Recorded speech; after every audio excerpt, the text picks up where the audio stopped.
Trump being in office is a logical consequence of white supremacy never being healed. Let me reiterate. The GOP is a safe haven for white supremacists. Despite claiming a long-lasting tradition that the Democrats, it's the Democrats who started the KKK, they can't even see their own hypocrisy. Mind-blowing. Today they are in bed with the KKK. The question is, how did that happen? Two answers: passivity and unhealed trauma. Let me explain. First point, unhealed trauma. Before continuing on, I want you to remember this rule. Rule of 72. It talks about compound interest, and it was developed by no other than Albert Einstein. It's the eighth wonder of the world. He who understands it, earns it, and he who doesn't, pays it. And compound interest works positively just like negatively. So back to my main point. After the South lost the Civil War, they still had the hate inside of them. Mind you, they wanted to keep slavery alive. But unfortunately, since they lost, that hate never really healed. So it logically transformed into something else, into something different. The KKK. But you're wearing the robes of traditional terrorists, of traditional haters. That's just the outlook that they want to give you. That ain't true. So that group is a far-right hate group that hate everybody. Black people, gays, immigrants, anyone. Black people and white people are nowhere related. In my opinion, I think black people evolved from animals. And I believe that we need to be separated. Whites and blacks need to be separated. I don't agree with race mixing. Let them set up their own state where they belong and give them their own homeland. But their main bread and butter is black folks. I'm a segregationist, okay? I believe that God has commanded me not to mix with other races. Unfortunately, governments at that time didn't really take that problem really seriously, and the problem grew and compounded until its peak around the 1940s or 50s, and the FBI were like, we can't do this no more, and they broke the group apart. But the group got dissolved, but the hate still remained. Now that brings me to my second point, passivity and indifference. Whether you're talking about back then or even now, the general consensus is, not my problem. They gotta deal with it.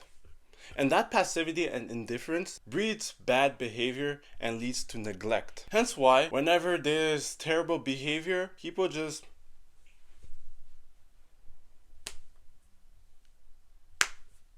they do nothing.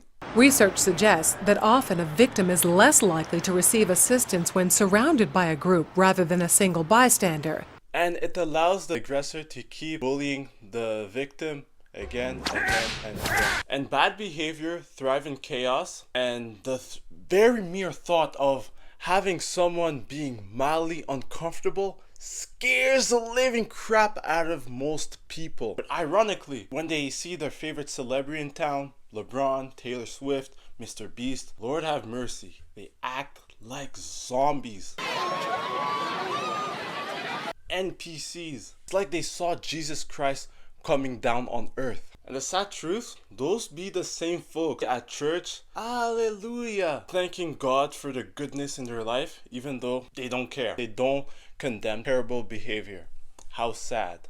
A recent example of a racist encounter caught on camera is the Ashley Gonzalez situation. If you guys don't know anything better than the f***ing steal, like, oh my f***ing God. For those who don't know, Ashley was a former Houston cop that found herself on the wrong side of things. Let me recap. So a while ago, Ashley thought it was a good idea to record herself berating black people. I grabbed that by the neck and I was like, come here, you f***ing using the N-word with the E-R. Not A-E-R. I don't know what was going through her head, but I think she might have forgot that Instagram is a public social media outlet and everybody and their mama have access to it. But I digress. I'm not going to talk about the ramifications of using the N-word because I think we can all agree it's a terrible thing to do. Are you going to call 911 because I called you a But my real question is, how did we as a society regress, and how did we allow such behavior to go unnoticed for quite some time? People know, unless like you're structurally retarded, everybody knows there's certain behaviors that are tolerated and certain behaviors that are not. How did she go for so long in her life without realizing recording yourself using the N-word was socially unacceptable and have some consequences? Here's a real simple answer: passivity and indifference. When you sweep small behavior under the rug and it's a small issue and they move on, they move up, they move up, they move up, they move up, the logical consequence is that they're gonna keep going higher and higher and higher until where can I draw the line? And the Ashley Gonzalez situation is the perfect example of that scenario.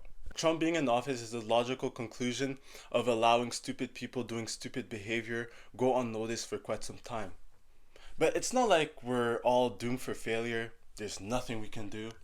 Here's some solutions that I came up with that we can implement individually and collectively. First solution: teach the Bible as its original intention and be firm on its belief. I feel like culturally speaking, Christianity has become a glorified book club and a glorified tradition, as opposed as a religion that teaches interior transformation. The interior fixes the exterior. Second solution: taking care of our neighbors. When we take care of our neighbors and the social well-beings of our citizens, it has some positive ripple effects as the environment shapes the interior as well. So when you have a positive environment and a positive interior, you have positive results.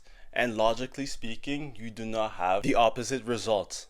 And the opposite results, you can see what's going on in the White House. So in conclusion, I believe that Americans should start focusing on individually transforming the inside, and it will have positive ripple effects, and those type of behaviors will never exist. Without further ado, thank you for watching. We'll see you next time.